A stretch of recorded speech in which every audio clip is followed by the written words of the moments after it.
Assalamualaikum warahmatullahi wabarakatuh. Selamat pagi kakak-kakak semua. Bagaimana kabarnya hari ini? Sehat ya tentunya ya. Sebelumnya siapkan laptop atau HP-nya. Pastikan kuota internetnya itu sudah ada dan sinyalnya cukup supaya nanti bisa mengikuti pembelajaran dengan baik. Sebelum pembelajaran, mari kita awali pembelajaran hari ini dengan membaca basmalah. Bismillahirrahmanirrahim. Nah, oke, kakak semuanya. Hari ini kita akan belajar 3 pembelajaran. Yang pertama adalah tentang penerapan sila-sila keempat. Yang kedua tentang perkembangbiakan generatif pada hewan. Kemarin kita sudah singgung, ada 3 kan? Ovipar, vivipar, dan ovovivipar. Nanti kita ulas kembali.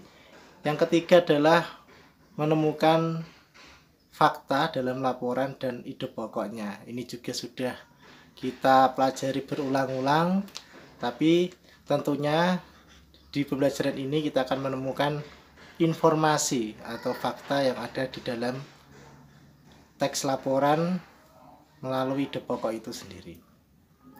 Yang pertama, masih ingatkah dengan penerapan sila-sila keempat? Tentunya ini sudah kita singgung kemarin. Ayo, lambangnya apa? Sila keempat. Lambangnya apa? Oke, kamu benar. Masih ingat ya dengan Pancasila? Tentunya harus hafal loh, udah kelas 6. Yang pertama apa? Ketuhanan yang Maha Esa. Yang kedua, kemanusiaan yang adil dan beradab. Yang ketiga, persatuan Indonesia. Yang keempat, kerakyatan yang dipimpin oleh hikmah kebijaksanaan dalam permusyawaratan perwakilan.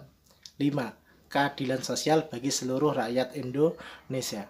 Nah, yang kita pelajari hari ini adalah sila yang keempat. Yang keempat, yang dilambangkan dengan lambang kepala banteng tadi. Kira-kira apa itu? Kerakyatan yang dipimpin oleh hikmah kebijaksanaan dalam permusyawaratan perwakilan. Yang menjadi kata kunci adalah di sini adalah kata musyawarah. Musyawarah. Namanya musyawarah tentunya dengan banyak orang. Banyak orang ya, bukan individu. Kalau individu bukan musyawarah. Di musyawarah dengan banyak orang. Tujuannya apa? Tujuannya adalah mencari solusi atau menemukan solusi dari suatu perkara atau masalah. Nah, misalnya apa di kelas? Contohnya apa? Contohnya salah satunya adalah pemilihan ketua kelas. Nah, itu bisa dengan musyawarah. Dengan musyawarah dari pemilihannya boleh dipilih bebas, setiap warga kelas boleh memilih ketua yang ditunjuk tadi, bebas, secara bebas, demokrasi. Nah, nanti kalau sudah dipilih harus diterima. Nah, itu namanya mufakat. Mufakat tuh gampangnya itu sepakat. Nah, harus disepakati, dimufakati.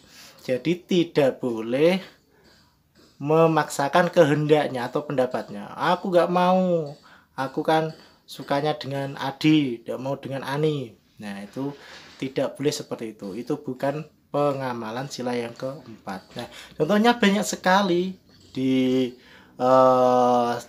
lingkungan sekolah. Contohnya tadi pemilihan ketua kelas, penentuan regu piket, itu juga bisa. Kemudian kalau di masyarakat misalnya pemilihan gubernur, pemilihan bupati, di tingkat nasional misalnya pemilihan presiden, itu juga musyawarah. Musyawarah mufakat, disepakati musyawarahnya ya.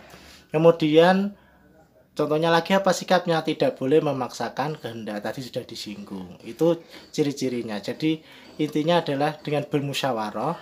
Setelah itu musyawarah itu adalah disepakati mufakat. Nah, bagaimana kalau tidak disepakati? Maka ada namanya voting. Voting itu mengambil suara yang terbanyak.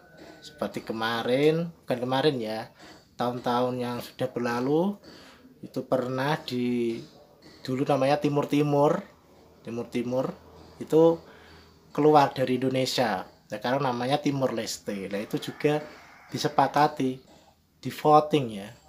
Ada yang mau ikut Indonesia tetap di Indonesia, ada yang mau ikut Timor Leste tetap Timor Leste. Itu sila yang keempat. Nah, nanti kakak tentunya bisa menentukan pengamalan sila-sila yang keempat.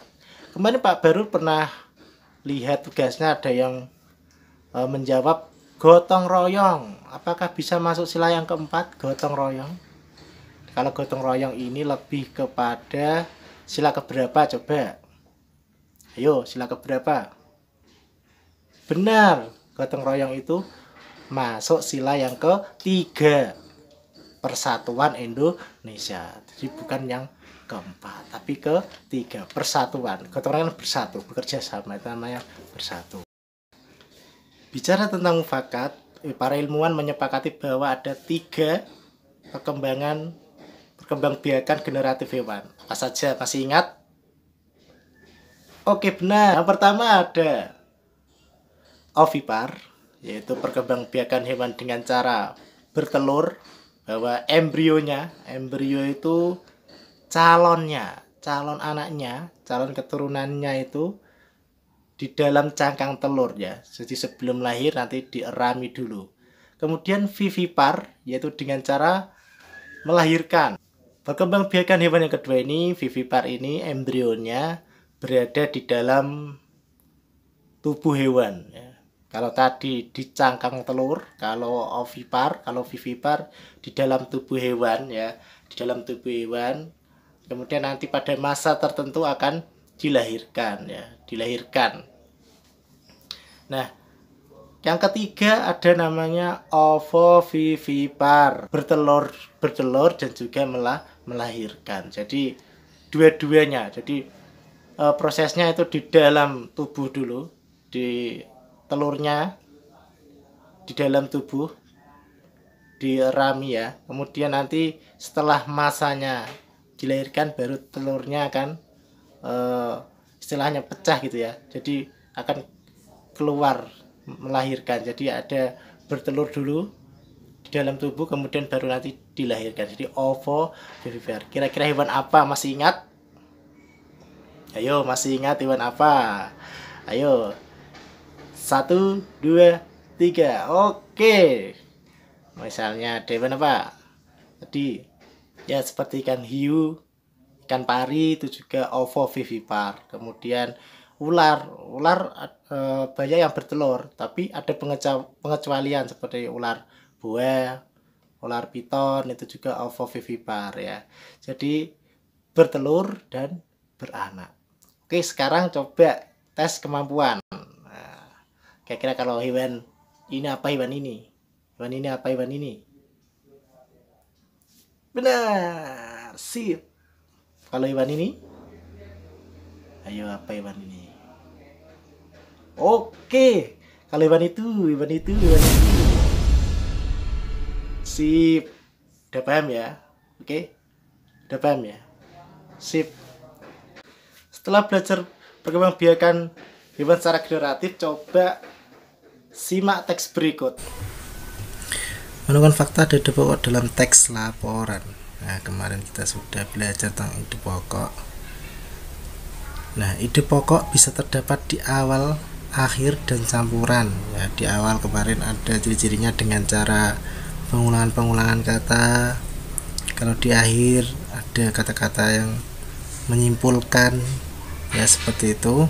Kemudian kalau campuran berarti ada kolaborasi atau campuran antara di awal dan di akhir.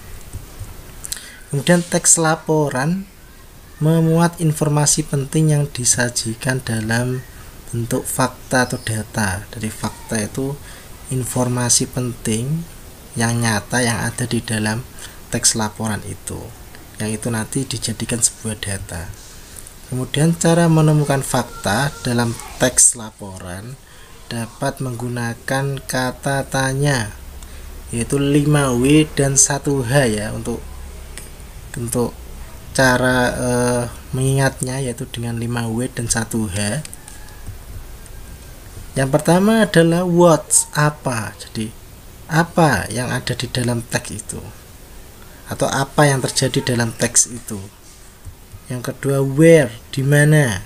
Nah, di mana ini biasanya berhubungan dengan tempat. Yang untuk menemukan fakta atau data yang ada di dalam suatu laporan bisa menggunakan yang kedua, yaitu where, di mana. Yang ketiga adalah when, kapan, berarti waktunya. Kita cari nanti di dalam teks waktunya itu kapan. Kemudian who, ini siapa saja yang ada di dalam teks itu. Yang kelima adalah why, mengapa bisa terjadi atau mengapa harus dilakukan. Nah, nanti cari informasi atau fakta yang berhubungan dengan kata tanya mengapa. Yang keenam adalah how atau bagaimana. Nanti kita cari fakta atau data yang berhubungan dengan kata bagaimana atau bagaimana di sini bisa bagaimana ciri-cirinya, bagaimana caranya. Nah, itu nanti kita lihat di teks. Ini dapat disimpulkan berdasarkan dari teks di atas. Itu pokoknya iguana adalah hewan yang bisa merubah warna. Yang kedua, ciri-ciri iguana. Dari ciri-ciri iguana ada 3. Faktanya, iguana dapat berubah warna seperti bunglon. Berarti kan apa yang dibahas atau apa yang terjadi, yaitu iguana dapat berubah warna seperti bunglon ya. Kayak di teks tadi, iguana dapat berubah warna punya seperti bunglon. Nah, di paragraf 1. Kemudian iguana bertempat tinggal di pepohonan. Di mana? Ini adalah untuk menjawab kata di mana. Di mana tempat tinggal bunglon? Tempat tinggal iguana. Nanti dijelaskan iguana biasanya tinggal di pepohonan. Nah, ini adalah di mana, tempat. Kemudian yang ketiga, iguana dapat merubah warna saat dewasa. Kapan? Nah, kapan kan waktu, berarti jawabannya adalah saat. Dan saat ini adalah waktu, berarti iguana dapat berubah warna saat dewasa. Yang keempat, iguana dan bunglon. Siapa? Nah, siapa saja yang ada di sini yang dibahas, yaitu iguana dan bunglon, atau bisa ditambahi dengan reptil ya, reptil lainnya. Tapi yang tadi bahasan adalah iguana dan bunglon. Mengapa? Nah, coba kita cari fakta dengan kata tanya mengapa. Iguana merubah warna kulitnya untuk melindungi dari serangan musuh. Nah, mengapa iguana berubah warna? Karena untuk melindungi tubuhnya dari serangan musuh. Ini ada di paragraf pertama tadi. Kemudian bagaimana? Nah, ini adalah bagaimana ciri-ciri iguana. Yaitu ada 3 ciri-ciri. Ada 3 ciri perbedaan iguana dengan reptil lainnya. Nah, itu adalah untuk menjawab kata bagaimana. Jadi sudah terjawab semua faktanya. Akhirnya hari ini jangan lupa tugasnya nanti dikerjakan dan dikumpulkan melalui dokumentasi. Semangat. Sekian dulu dari Pak Barul. Semoga hari ini membawa manfaat. Wassalamualaikum warahmatullahi wabarakatuh.